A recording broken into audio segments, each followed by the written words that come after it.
So Medicaid is something that a lot of people know about. Everybody hears about it, but it's it's something that a lot of people really, other than just hearing about it, don't know much more than that. Other than people know that it's for low-income individuals, but unfortunately, in Florida and a lot of other states, it's for low income, but it's only for those low income that qualify in certain ways. So going to applying for benefits, these are all links. If I click on these links, that'll take you to the DCF site. And then there's an eligibility, create an account, and a video. So instead of clicking on the site, what I'm going to do, because I already have it set up on the page,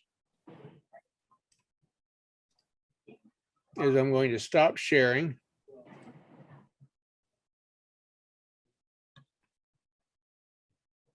Give me a moment because I need to find it.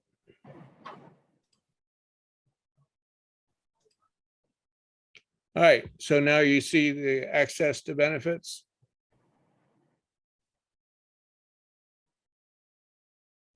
You see the DCF page? Yes, yes, you can. All right, thank you. So the first one is, am I eligible? So you click on there and go to this spot where am I eligible? And this is a nice little tool that can be used to help people, even without doing the application, to see if they're eligible. And Morgan, give me a first name. A first name, my first name, or a fictitious person? Any first name, could be yours. Okay, so you could use me, Morgan. And an age? I'm going to be 32. I don't believe it's gender, female. Do you intend to file income taxes? Oh, that's perfect for you. Yes. How many people in your home? Don't forget to count yourself. Okay, I'm gonna put 3. Of those, how many are under 21? I'm gonna pretend 1. Okay, and you live in Brevard County. Mm-hmm. Okay, so the other people in your home, first name? Okay, let's put Carlos. Age? Let's put 42. This person is married to? Me. Yeah. And then the other person. Okay, I'm gonna put Pepe, P-E-P-E. That's my dog's name. Yeah, all right. And age? Let's say 3 years old.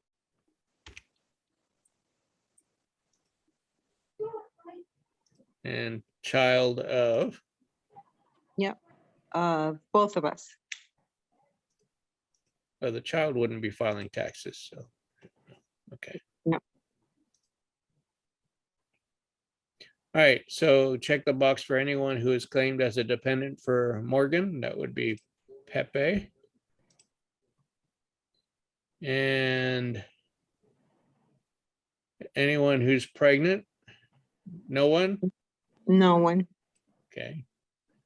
And anyone who is blind or disabled? No one. Anyone who's living in a nursing home? No one. Not yet. I know. Anyone who may need to move to a nursing home or needs in-home health care? No one. All right. Please tell us if anyone in your home has Medicare for 65 or older, Nope. blind or disabled. All right. Mhm. How much money do you and other people in your home earn before taxes or anything else, or before taxes or anything else is taken out of pay? So please check the box of the one who has a job. So who do you want me to check first? Okay, so let's say that only one person works, and that would Okay. be me. And let's say I make 38,000 a year. Okay, well, I've got to determine what the income is first, so. So it is.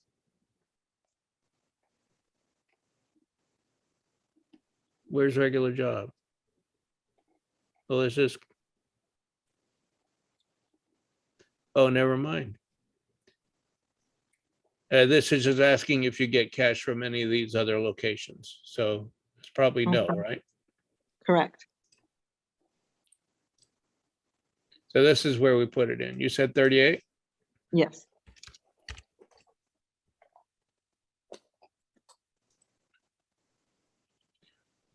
And how much do you and the other people in your home pay for rent or mortgage and Okay, property but- taxes? And property taxes all in one combined? Yeah, it's either rent or mortgage and property taxes. Okay, so let's say for rent, we pay $2,000 a month. At one time, that would have been unheard of, but that's not unheard of anymore. Do you have separate heating or cooling? No. For 2,000 a month, you better not.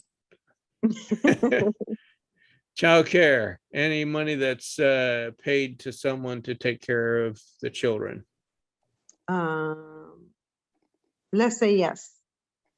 Okay, so that you're the only one working, so it would have to come out of yours. So how much are you paying? Let's say $300. Is it a month or Per month. monthly? Per month. Per month? Let's say $500 per month. All right, how much of these people have to pay court-ordered child support for children who do not live in the home? None. And how much do these, any of these people pay alimony for people who don't live in the home? None. And how much do these people pay in adult childcare for people who don't live in the home? None. Okay, how much do these people pay in medical expenses per month? Per month, so let's say it is $100 per month. You're getting off easy compared to me, so. Assets, so how much do these people have in assets? Assets would be any savings or checking accounts, IRA accounts, other resources, stocks, bonds, cash on hand. Okay, so let's say $2,000. And I'll just put that under you because you're the one with the income.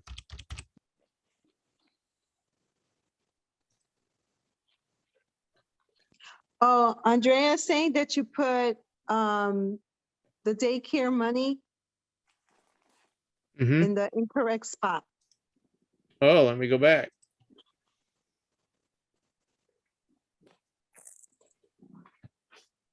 For childcare, Yes. how much do people in home pay for childcare for each of these children? If no one pays for childcare, leave them out. So you're the one that pays the childcare for the child. So it would be there. Okay.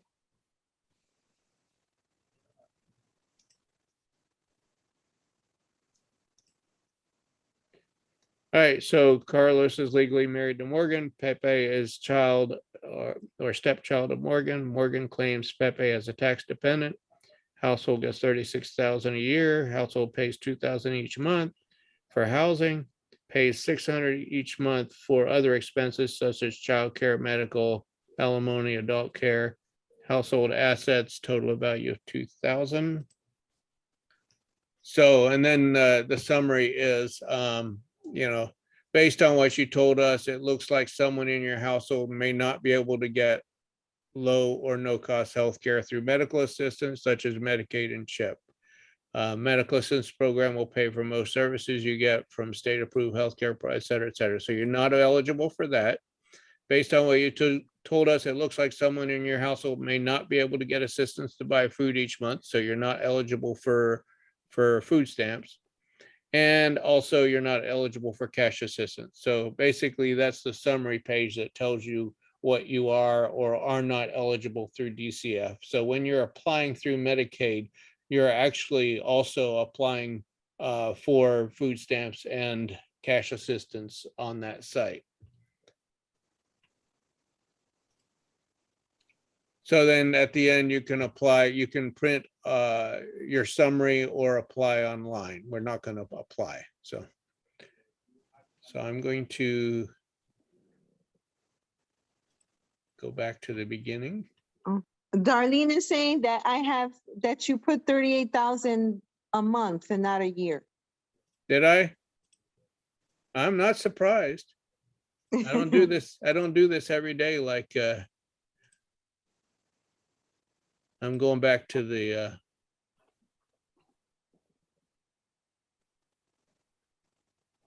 thank you. She is on target. See, maybe now I qualify, Keith. You were trying to cheat me of my benefits. I just know that you make about 38,000 a month. I wish.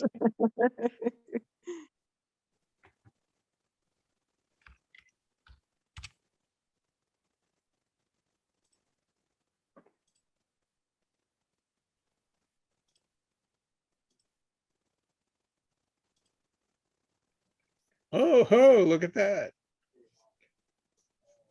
It looks like someone in your household may be able to get low or no cost healthcare through medical assistance such as Medicaid and CHIP. So chances are in this case, it's the child, because of your income, the child would be able to get Medicaid because you don't have a disability and Carlos doesn't have a disability. For food stamps, yes, you'll it looks like you may not be able to get assistance to buy food each month through SNAP. So even though you got enough for one of the members to get Medicaid, you still make too much to get food stamps. And you also make too much to get cash assistance. But that was a nice little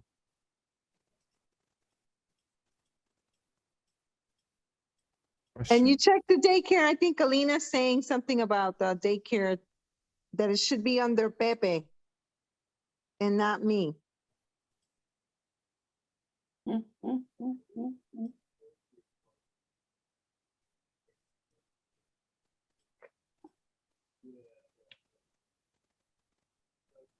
childcare.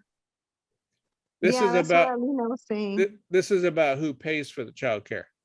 Oh, okay.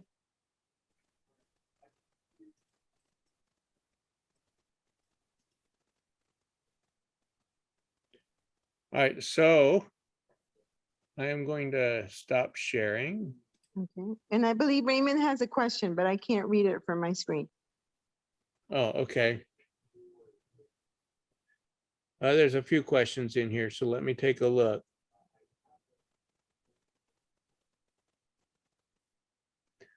First of all, yeah, this data is not being collected because if you go on the site, that's just a kind of like on the marketplace. It's a trial run just to see if you're eligible for to apply. Okay. Yeah, we fixed that already.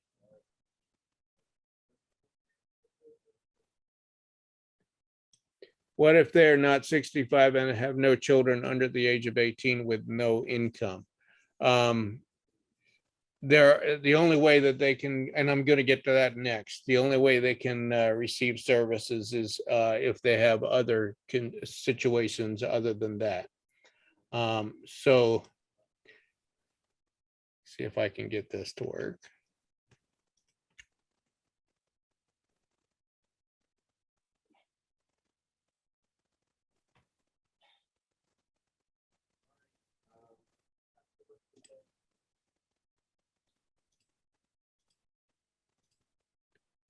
Eligibility. I did that. Create an account. I don't want that.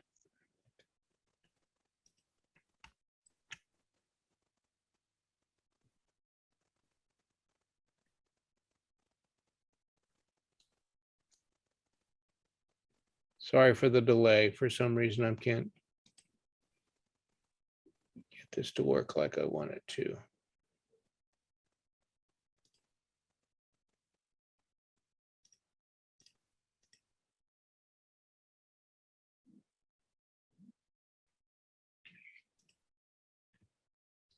All right, before I start this, I need to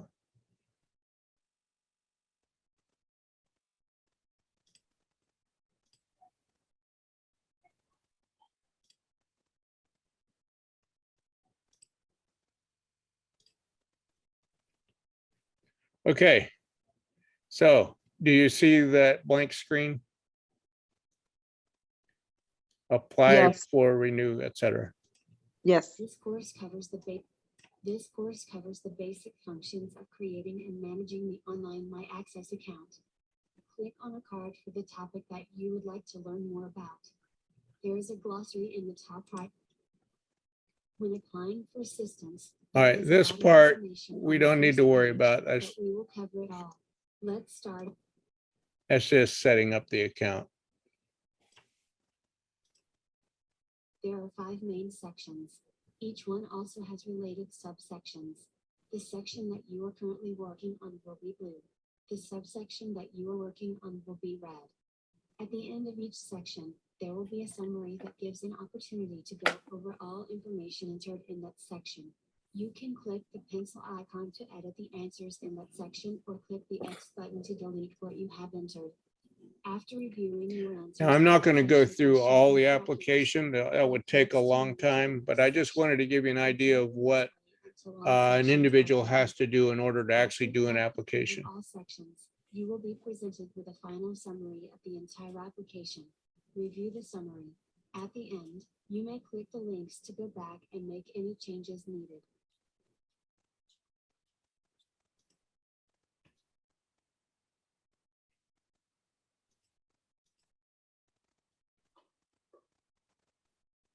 Oh, hitting the wrong next button. If you ever feel stuck or confused, there is a help link at the top right of each page of the application titled "Click here for help."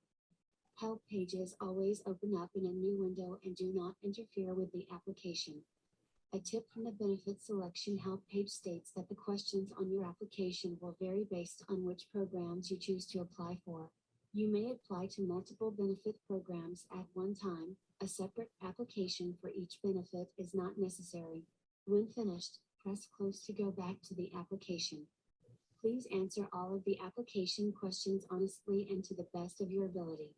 If you do not know how to answer a particular question on the application, please reach out to DCF by calling 850-3004 DCF.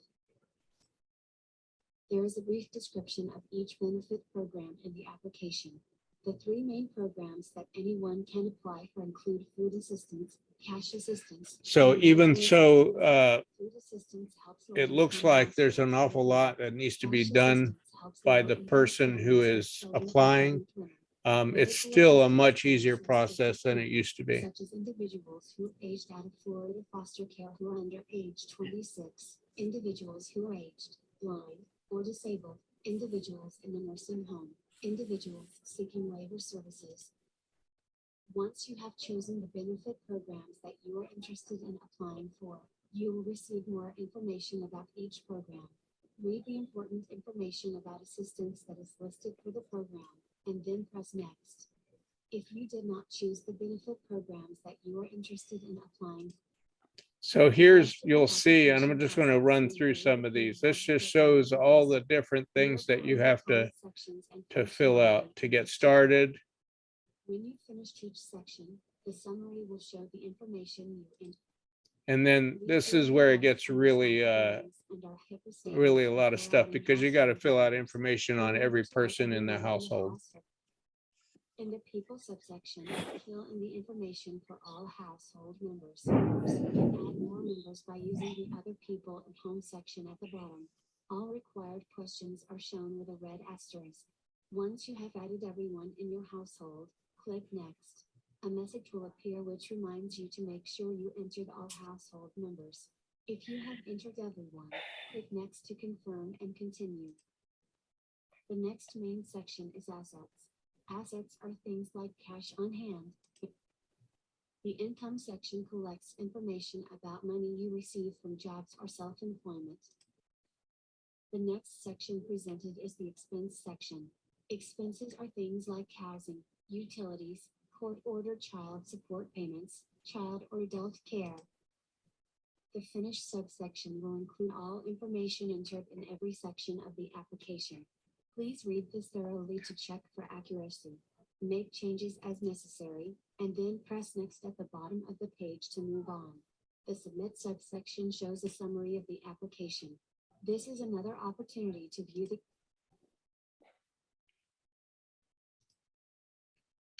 So I just did that. I wanted to show you what the actual application looks like and the huge amount of stuff that people have to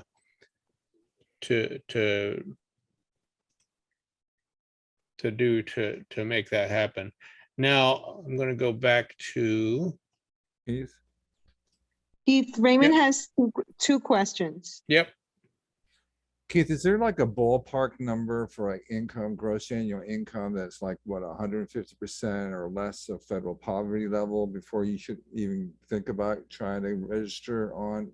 Yeah, Medicaid 138. I believe it's 138% is the income requirement, and that is for one person. That would be 17,774. 17,000, how much? 17,774. Oh, okay. Okay. So Anything less than that for one person, as long as they have, because if it's an individual, if it's an adult that makes 17,774 or less in the state of Florida, that basically what that means is that that person may not necessarily qualify for Medicaid because there has to be another reason other than just being poor. okay. Now, Yeah, in other states that have expanded Medicaid, then those individuals are able to, they're able to get the expanded Medicaid. so does that stretch to, like, one thing that I'm interested in with my clients is what's known as like dual eligible special needs plans and Medicare. You know, they may go into like a nursing home and they need to have Medicaid, and they have the Medicaid, and they can get like a dual eligible plan with the federal program with Medicare. Correct. Is And- those the and- same numbers? Would be like 138% federal poverty level to get, like Yeah, a they would dual have to eligible plan? have to meet the income requirement first, and then the other issues would then come into play. Yes. Okay, that's what I was curious about that. And I went into Medicaid website myself. Then you can sign on as a user. You don't actually have to apply, right? You can just go on as a user. Right. You Right. know your numbers are inflated. You never get Medicaid, but if you're just kind of want to get an idea, maybe for somebody else, you can sign up as a user for yourself, right? Yes, you can use that am I eligible button, and then Yeah. go through and find out. Which would be good for like caretakers. If you're a caretaker, Right. you might want to jump on first, and so you know the person you're taking care of. You could Yeah. advise them where to go. Okay, thank you. And can you see the screen where it says parents and caretake relatives, etc.? Am I sharing that screen? Yes, we can see it. Yes, yes. Okay. Yes, All right. indeed. So each of these links, and I'm going to see if I can do this without having to unshare and then share.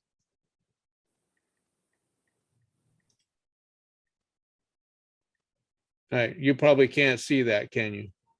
Office of Economic Self-Sufficiency. Yeah, we can see it. Oh, you can, where it says Medicaid for parents and caretakers. Oh, it worked that time. All right. So these are the separate groups that are eligible to get Medicaid. This is for Medicaid for parents and caretaker relatives of children up to age 18. If the family's countable income doesn't exceed the income limits. That was what Raymond was just talking about, as far as, you got to meet those income limits first. Individuals who receive temporary cash assistance are eligible for Medicaid. And individuals who are eligible for temporary cash assistance but choose not to receive it may also be eligible for Medicaid. So that's, Medicaid for parents and caretake relatives of children. That's one of the areas where, a lot of people do receive Medicaid, because if they have children in the home and they're low income, that's how they get Medicaid. All right, so I want to get out of this one.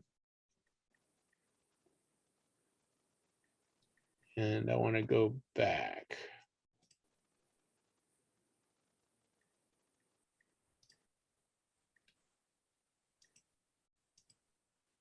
Okay, this is the second group. Do you see Medicaid for pregnant women? Yes. All right, thank you, Morgan. Because sometimes when I try this, it doesn't work very well. It might be a user issue. Pregnant women can qualify for Medicaid if her family's countable income does not exceed income limits. For pregnant women who do not meet the citizenship requirements for Medicaid, there is emergency medical assistance for non-citizens. Trying to see if there's anything else I need to point out here. Women with family income over the limit for Medicaid may qualify for the medically needy program, and I will talk about that in just a minute.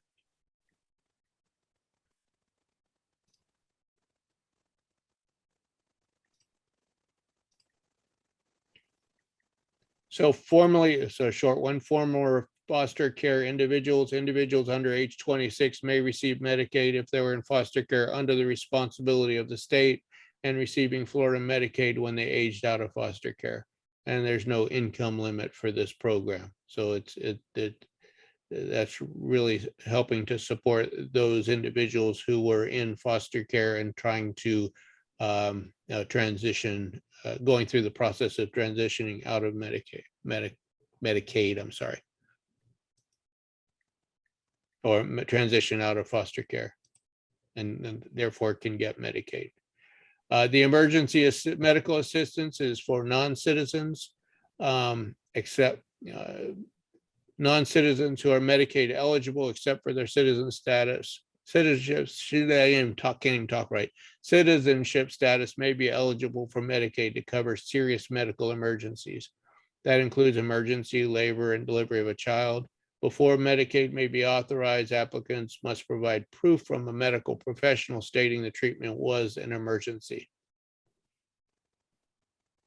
That's something I think a lot of people aren't aware of.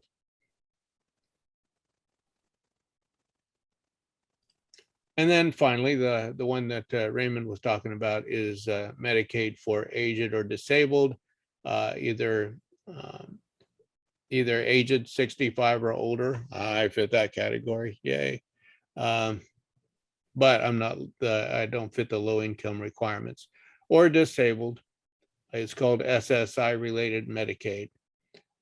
So if they receive supplemental security income, which is SSI for low income individuals, for those who are 65 and older, who are below that income level, they still get their Medicare, but they can get Medicaid as well to supplement that funding.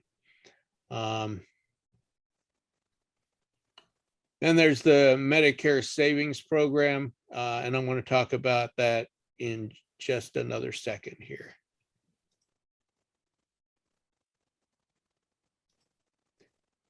All right, so before I get to the Medicaid Savings Program, I'll share with you that the applications for individuals not determined eligible for Medicaid, once they do the application, will be referred electronically to the marketplace, which is what our navigators provide services with, or Florida Kid Care, another thing our navigators can help with. For more information, you can also go directly to the websites healthcare.gov and floridakidcare.org. So medically needy, which is share of cost, this is another category of Medicaid. Individuals who aren't fully eligible for full Medicaid because of their income or assets are over the Medicaid program limits may qualify for a medically needy program. Individuals enrolled in medically needy must have a certain amount of medical bills each month before Medicaid can be approved. This is referred to as a share of cost and varies depending on the household size and income. Now, if an individual does qualify as medically needy, before they actually sign up to receive the share of cost under Medicaid, I would recommend they look at what options they have under the marketplace first, because they may find a better deal on the marketplace. Because if they're at that low of an income, but not low enough to receive Medicaid, they may be able to get health insurance potentially with no premium at all under the marketplace. So our navigators are trained and able to help consumers and also self-employed individuals as they look for health coverage through the marketplace, kid care, and Medicaid. They can help with completing eligibility and enrollment forms, but they are required to be unbiased. That means they can't tell individuals what plans to sign up for. The individuals and their families choose that themselves, and their services are free to consumers. They don't receive any kind of compensation for that other than what we pay them through the grant. And our United Way of Brevard navigators are Alina, who is on this call, Millie, who covers, Alina covers most of North Brevard, and also the beachside areas and like Cape Canaveral area. Millie covers Central Brevard. Carlene covers Melbourne and areas south. Morgan, who also runs our VITA program, also supports Palm-based sites and does outreach. And Morgan is on this call as well. And I do education and outreach, and that's why I'm doing this presentation. So if you do want to see a navigator, or if you know somebody who needs the help of a navigator, just call the number 321-615-3764, and we will direct them to one of the navigators, specifically if we can identify what part of the county that they are living in. So again, the number is 321-615-3764 to help us with that process. And just another final point is we always look for locations where people can have access. So there has to be ADA compliant locations where persons with maybe a disabling condition can have access to the navigator. So any questions? Did I cover everything? Well, I know I didn't cover everything because I slipped past a lot of stuff, but DCF has come a long way with the Medicaid information, and just by going to myflfamilies.com, the site that I shared on the screen that had the page that showed am I eligible or apply for benefits and how-to videos. All that information is right there on myflorida.com/accessflorida/. If you go there, and you can play around yourself, and you're not going to do any damage unless you actually hit apply for benefits and start applying. So. All right, any questions in the chat? I have a couple of questions. For Medicaid, if you want to get enrolled with that, there's no like enrollment periods like you do with Medicare marketplace plans at all? Correct. There's no enrollment period for Medicaid. Okay, and as you know, with the marketplace plans, you can fall so below the federal poverty level where you would qualify for an Affordable Care Act plan using the APTC.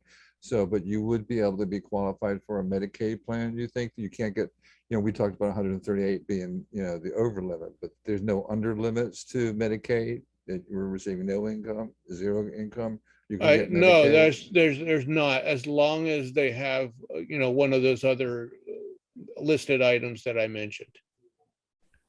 Okay. And does it vary from county to county, or is this just all across the Yes, board it county? varies. Well, no, it doesn't vary so much from county to county as it does from state to state. Each state has its own guidelines for how they manage the Medicaid and Florida Kid Care. Okay. All right, And we have I'm sorry, we have a question about our outreach efforts for re-enrollments.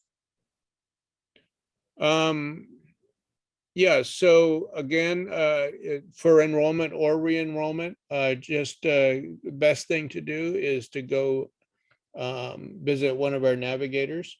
And rather than, because they're at so many different locations, rather than sending you to a location, the best way would be to call that number and the navigator can help you with re-enrollment. But that does bring a good point up, because a lot of people just allow the plans that they sign up for to automatically re-enroll you, and that isn't necessarily the best way to go. Let me stop sharing so I can quit talking to the questions screen here. All right, so instead of just allowing your plan to automatically re-enroll, which will happen, that gives the opportunity for the insurance companies to keep you at that same level of payment, premium payments, et cetera. Whereas when it's time to re-enroll, if you go to the marketplace or to a navigator, you may be able to find the same plan or even a better plan that's better for you and cheaper for you. So it's always best to take another look every year. Another question about eligibility.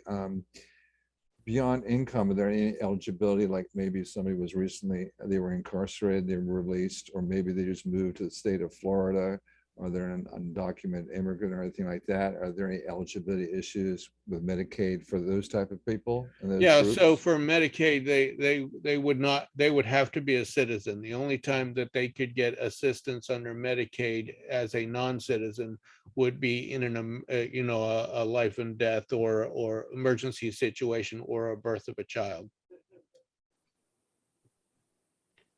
So if they were a green card, they couldn't get a Medicaid then? Yeah, no, I'm saying a non-citizen, a green card would be considered Okay, a a US citizen, resident. a Okay. legal resident, or I should Yeah, say. okay, got you. Thank you. Keith, excuse me, Keith, I just wanted to say something. The marketplace today, I had somebody under a special enrollment, and they're still not taking, I could not enroll her even though she was under 150% of federal poverty level. And when I called them, the lady said, no, you can't, she can't enroll now. And I had to argue with her that she was supposed to get, that this was a new thing. Yeah, And then, so yeah, they're not allowing us to assist with their enrollments here, but they're supposed to be able to call in and enroll through the marketplace line. And you're telling me the person didn't know what they were talking about. right, when I called her. And so, but then I talked to her, I guess she went to speak to someone, and she said that they will contact her. But Yeah. when I saw that special enrollment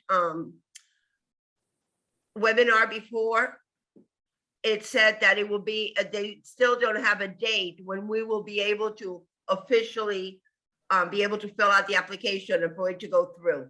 Right. Yeah, they It were saying sometime in March. I forget the date, but Yeah, originally they said March, after March 18th. Yeah. But now they were saying today at the end of March. yeah, okay. So I Not just wanted you to surprised. know. Not surprised. What Alina is referring to is under the marketplace, they have expanded the ability for individuals who make between 100 and 150% of federal poverty level to sign up for insurance on the marketplace, whether or not they have a special enrollment situation. So it's just like an open enrollment period for that particular income level. Which is kind of a neat thing, is we should be able to get a lot of people signed up, but they're still having a little bit of logistical issues in making it possible for us to help those people here. They just continue to need to call into the marketplace to do that. I can't wait till we can actually do more to help those individuals, because then we'll really push it out into the community.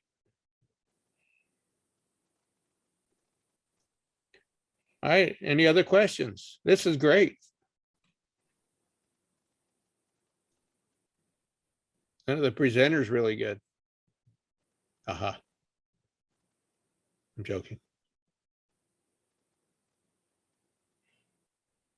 I'm looking through the chat. I guess Morgan's already done that because I don't see anything new. One person says they can't hear.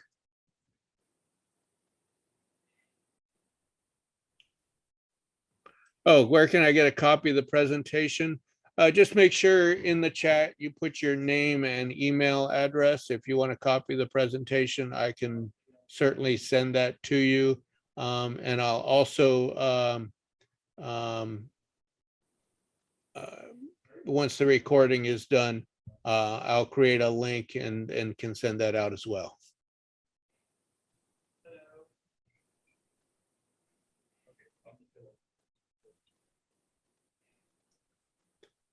All right, I am pretty much done. If there's no other questions, I will keep it open for anybody else who wants to add their email information. But if we're basically done with the presentation portion. So for those who wish to leave, you certainly can. Thank you for participating.